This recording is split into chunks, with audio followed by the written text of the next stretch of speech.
নমস্কার বন্ধুরা। শ্রীকৃষ্ণের পায়ের নূপুর ছোট বড় কেন? নূপুরের মাহাত্ম্য কী? রাধে রাধে বাংলা চ্যানেলে নতুন হয়ে থাকলে অবশ্যই চ্যানেলটি সাবস্ক্রাইব করতে ভুলবেন না, নতুন নতুন ভিডিও আগে দেখার জন্য। তো বন্ধুরা, আজকে জানবো শ্রীকৃষ্ণের পায়ের নূপুর একটা ছোট একটা বড় কেন এবং নূপুরের মাহাত্ম্য কী। শ্রীরামচন্দ্র সীতাকে হারানোর পর রামধনুকটি মাটিতে রেখে কাঁদছেন। হঠাৎ ভ্রাতা লক্ষ্মণ দেখতে পেলেন রামচন্দ্রের চোখের জলের ধারা মাটিতে পড়ছে, কিন্তু সেখানে চোখের জল নয়, সেটা রক্তের ধারা।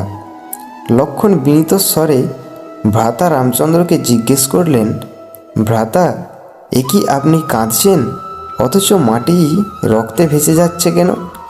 তখন রামচন্দ্র ধনুক সরিয়ে দেখলেন একটি আহত রক্তাক্ত ব্যাঙ ধনুকের নিচে, আর তারই রক্তে ভেসে যাচ্ছে মাটি।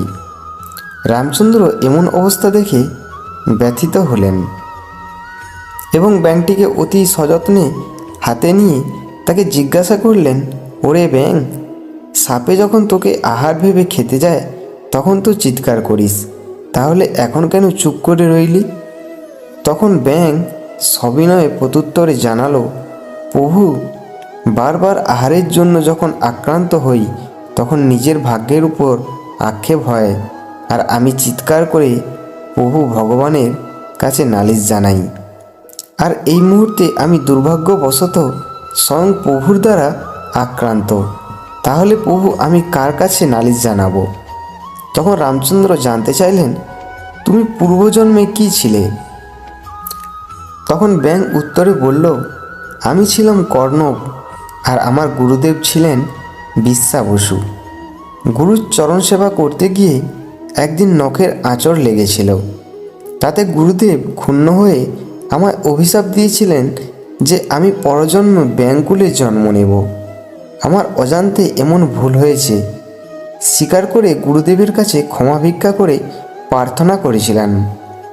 গুরুদেব এই অভিশাপ থেকে মুক্তির উপায় কি আছে সেই আশীর্বাদটুকুই দিন।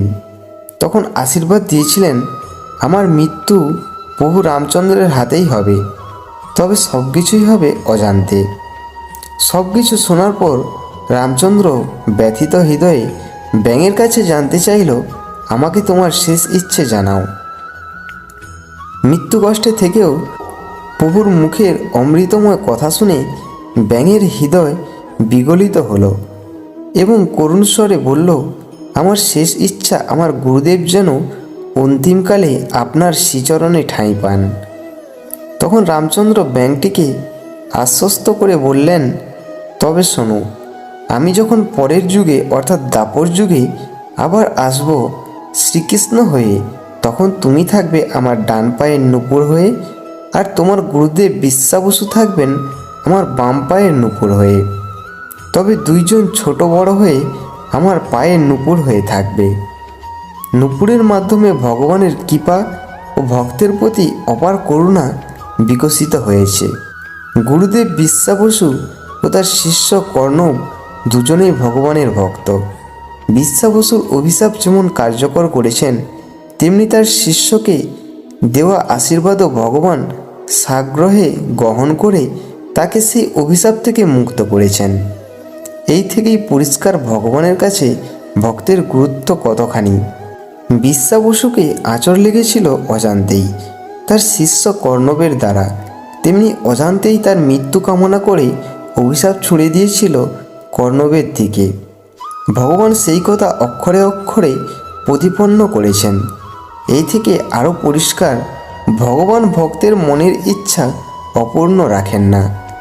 শুদ্ধ ভক্তকে ভগবান নিজের থেকে দূরে রাখেন না, তার অধরে স্থান দেন, কখনো বাঁশির মতো বা কখনো নূপুরের মতো।